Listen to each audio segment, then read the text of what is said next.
Pemirsa, persaingan memperebutkan kursi Gubernur Jakarta agaknya bakal mengerucut pada sosok Ridwan Kamil dan Pramono Anung. Keduanya mewakili poros politik yang bertolak belakang. Pram hanya didukung oleh PDI Perjuangan, tapi sejauh ini tren elektabilitasnya naik, padahal belum lama namanya masuk dalam panggung panas Pilgub Jakarta.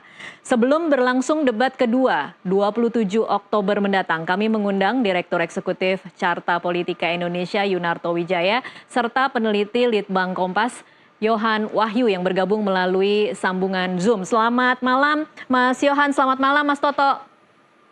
Selamat malam Tasya. Selamat malam Mas. Iya, terima kasih sudah Selamat bergabung malam, Mas Yohan. Bersama kami di NTV Prime. Ini kan kita menjelang 27 Oktober akan diselenggarakan debat kedua. Saya mungkin minta dari Mas Toto terlebih dahulu untuk sedikit evaluasi dari debat pertama. Sudah cukup lama, 6 Oktober yang lalu. Tapi kalau kita bisa ingat-ingat, debat pertama itu kan evaluasinya ada banyak masukan soal bagaimana debat itu monoton. Dikatakan kurang greget, tidak ada perdebatan sama sekali. Apa catatan Anda dari debat pertama? Iya, sebetulnya saya belum pernah menguji lewat survei karena survei saya itu sebelum debat pertama ya, 19 sampai 24 September.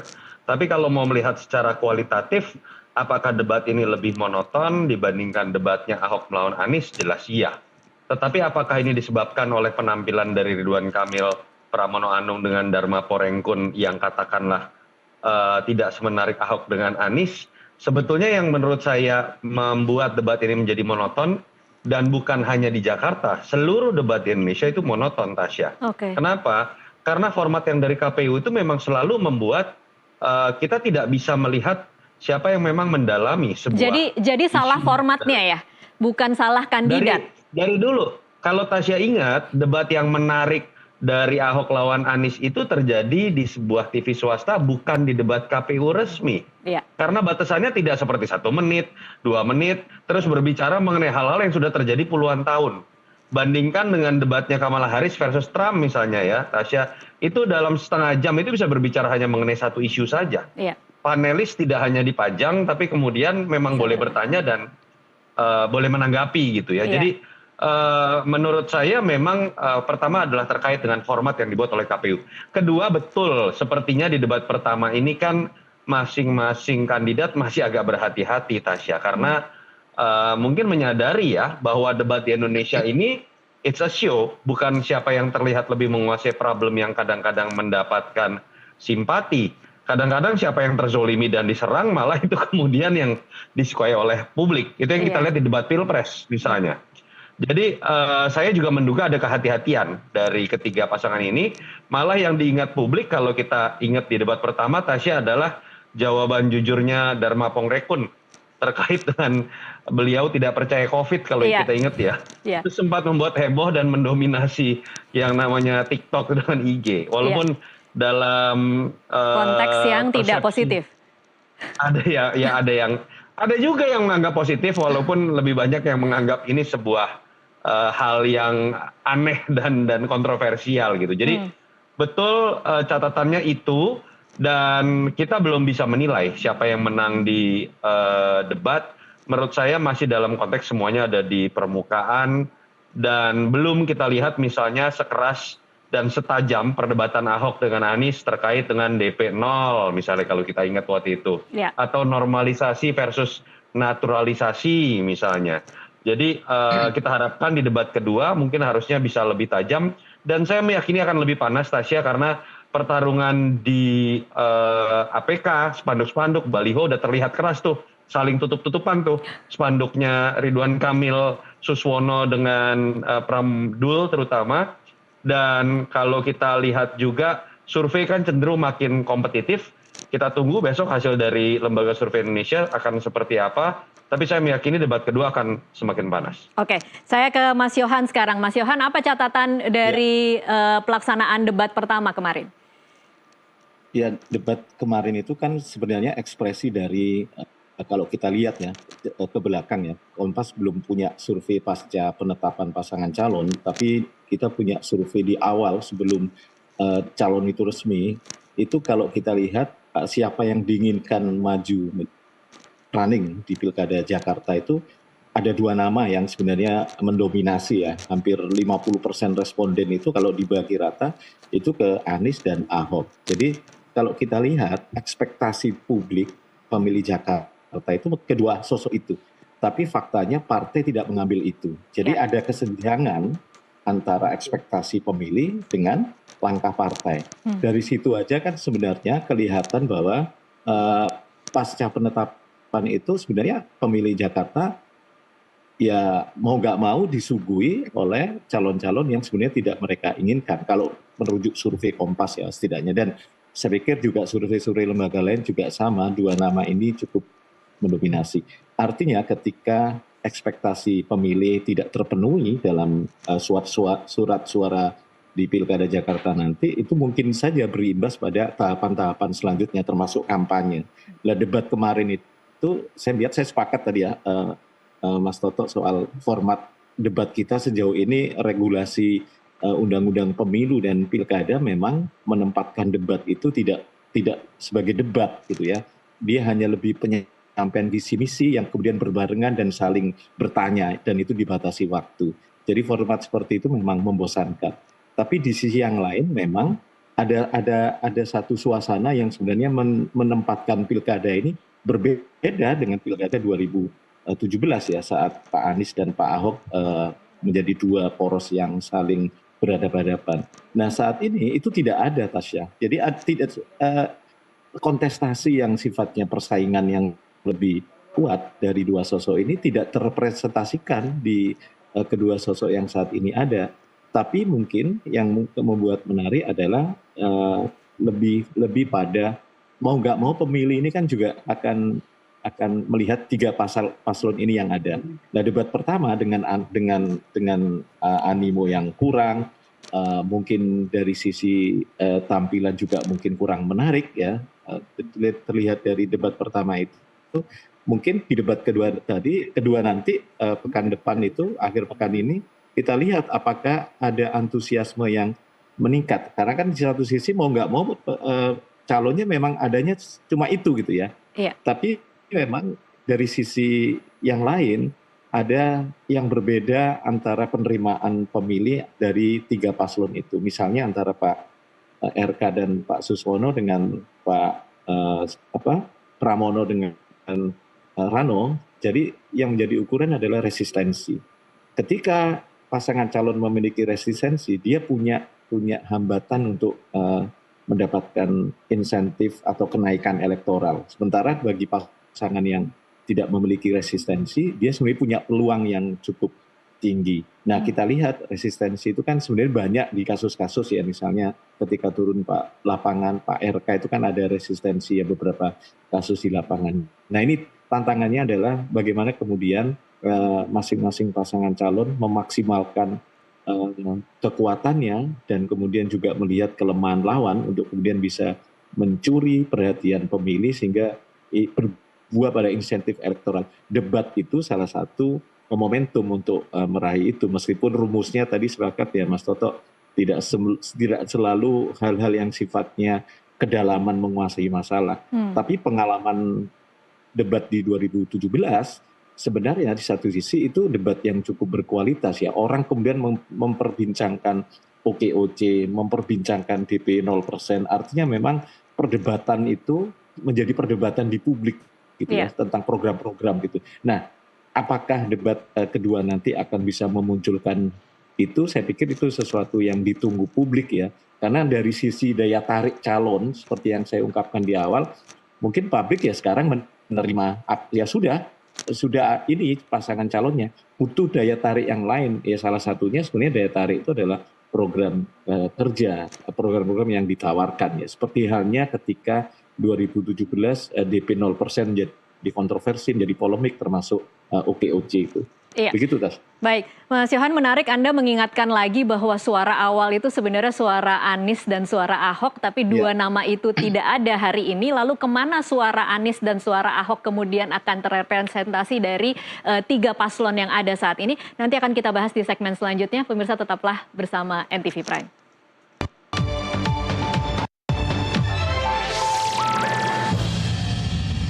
Terima kasih Anda masih terus menyaksikan NTV Prime. Kita masih membahas jelang debat kedua Pilkada Jakarta. Namun sebelum kita lanjutkan perbincangan, kita akan sama-sama menyimak informasi grafik berikut ini.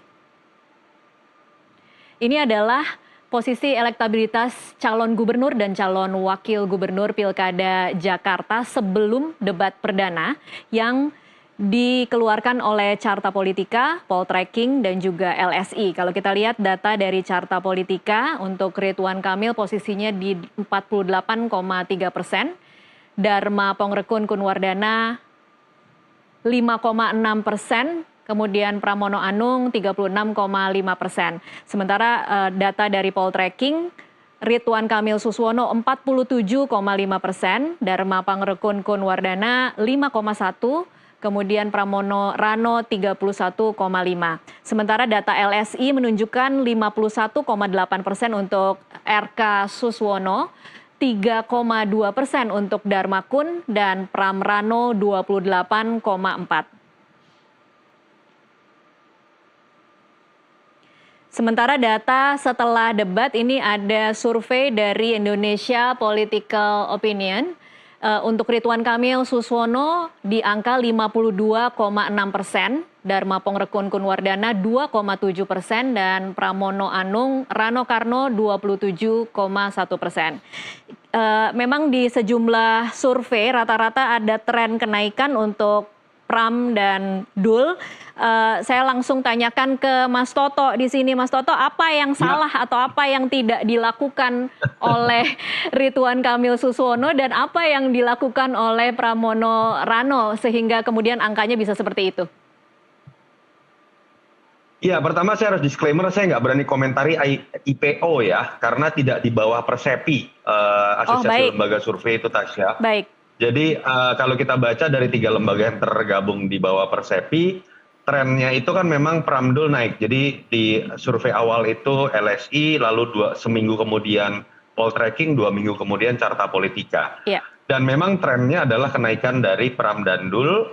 Kenapa? Menurut saya ini juga disebabkan pertama dari sisi efek kejut itu dimiliki oleh Pram dan Dul.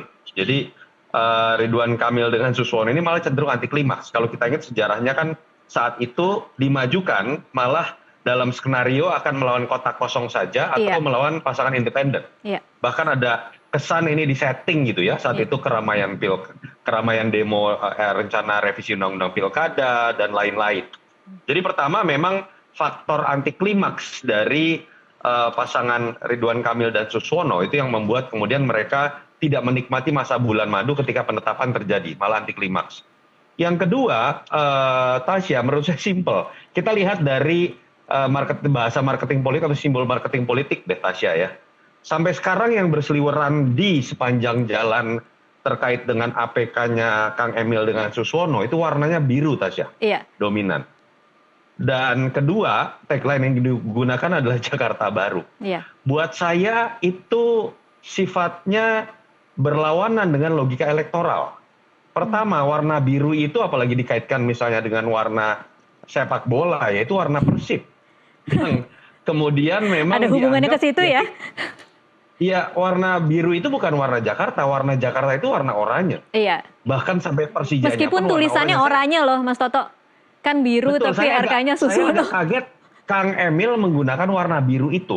Termasuk dalam APK-APK-nya. Iya. Kedua, penggunaan kata Jakarta Baru mungkin niatnya adalah mengkonotasikan Jakarta Baru dalam konteks tidak lagi menjadi ibu kota. Iya. Tapi ketika diartikan Jakarta Baru ini adalah antitesis dari Jakarta yang dipimpin oleh Anies Baswedan, itu bumerang yang besarnya luar biasa. Seperti kata Mas Yohan tadi, bahwa Anies dengan Ahok itu adalah pusat dari kekuatan elektoral ketika berbicara sebelum adanya penetapan. Orang masih terbelah antara basis pemilih Ahok dengan Anies yang paling kuat.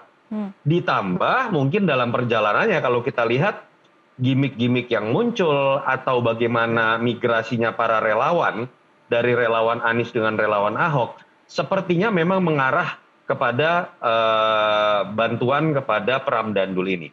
Jadi dilihat dari beberapa variabel yang saya sebutkan saja, tidak mengherankan kalau kemudian tren elektoral lebih dimiliki oleh Pram dan Dul.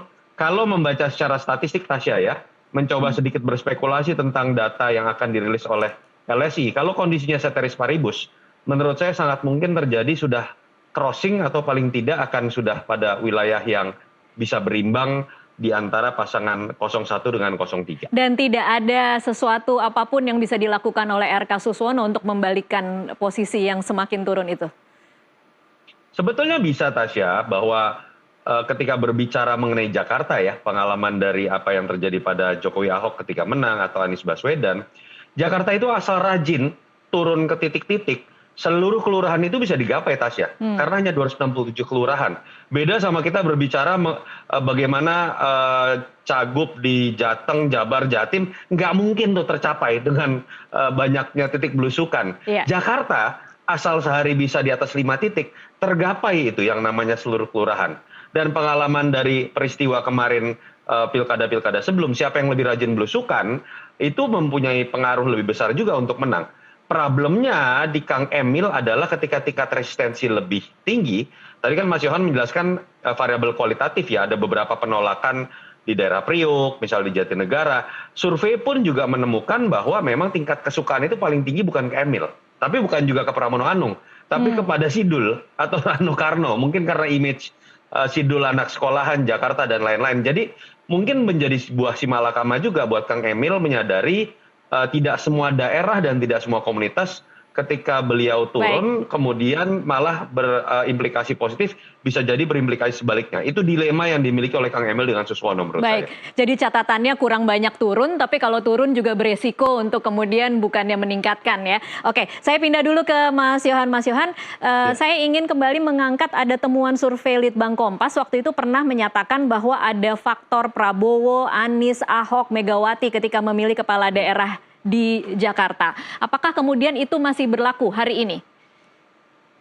Ya, kita itu survei jauh sebelum penetapan pasangan calon ya. Jadi memang kita mau mengukur apakah memang ada pengaruh antara sosok Pak Prabowo, sosok Pak Jokowi terhadap pilihan orang ketika memilih pasangan calon di pilkada saat itu.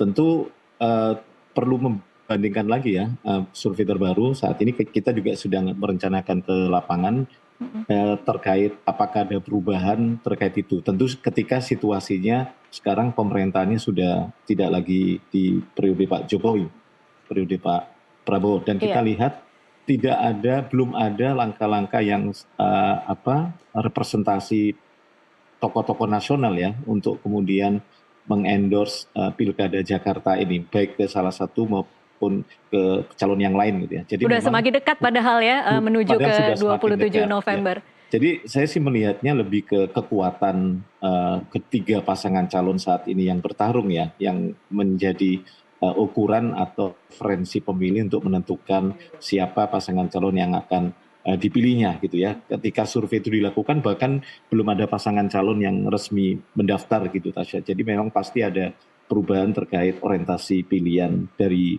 pemilih gitu ya. Tapi saya melihat memang terkait resistensi tadi memang justru itu dimulai ketika proses sebelum pendaftaran ya, ketika RK justru memiliki tabungan disinsentif terhadap pemilih gitu ya.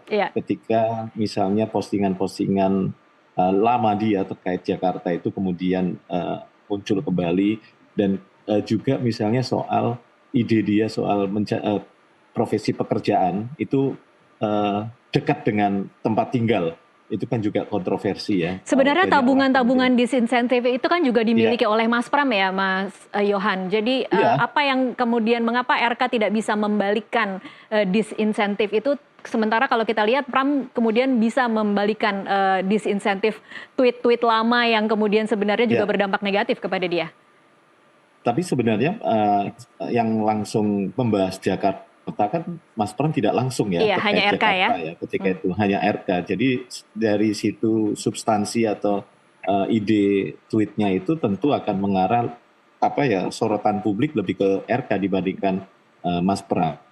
Itu yang pertama. Yang kedua tentu tidak lepas dari pengaruh proses pencalonan ya. Ketika Ahok dan Anies tidak mendapat tiket, orang kemudian kalkulasi kemudian menghubung-hubungkan bahwa pasangan RK ini juga bagian dari koalisi besar itu ya, yang kemudian juga sedikit banyak kalau kita kembali ke pertanyaan Tasya tadi, apakah ada pengaruh Jokowi Prabowo di situ, orang kemudian mengasosiasikan pasangan ini mungkin lebih dekat dengan koalisi besar itu gitu ya, karena memang partai-partainya lebih banyak ada di situ, sementara Pram dan Dul ini kan lebih ke PDIP ya.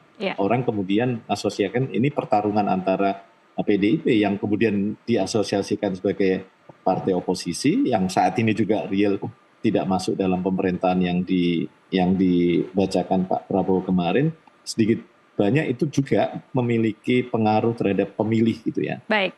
Terutama pemilih-pemilih yang selama ini mendominasi suara pemilih Pak Ahok dan pemilih Pak Anies. Nah dari situ kan kelihatan kalau kita lihat resistensi itu juga lebih banyak tertuju ke Pak RK. Dan kalau kita lihat dari data yang ditampilkan tadi, ini kan belum aman ya bagi RK meskipun dari 3 survei yang disampaikan tadi cukup mendominasi berjarak dengan Mas Pram dan Dul. Tapi kita tahu Jakarta ini kan ketentuan 50% plus 1 itu akan jadi barrier yang akan cukup tidak mudah bagi RK untuk melampaui itu. Meskipun suaranya relatif dari survei-survei yang ada ya. Nah kita tidak tahu apakah survei terbaru nanti yang disampaikan Mas Toto nanti juga ada perubahan. Ya. Tapi kalau kita lihat kembali lagi seseorang atau pasangan calon itu punya peluang peningkatan elektoral selama dia tidak memiliki resistensi yang tinggi. Ketika resistensi itu tinggi, dia akan berat untuk mendapatkan tambahan insentif elektoral. Oke, baik, kita akan lanjutkan usai jeda. Pemirsa tetaplah bersama NTV Prime.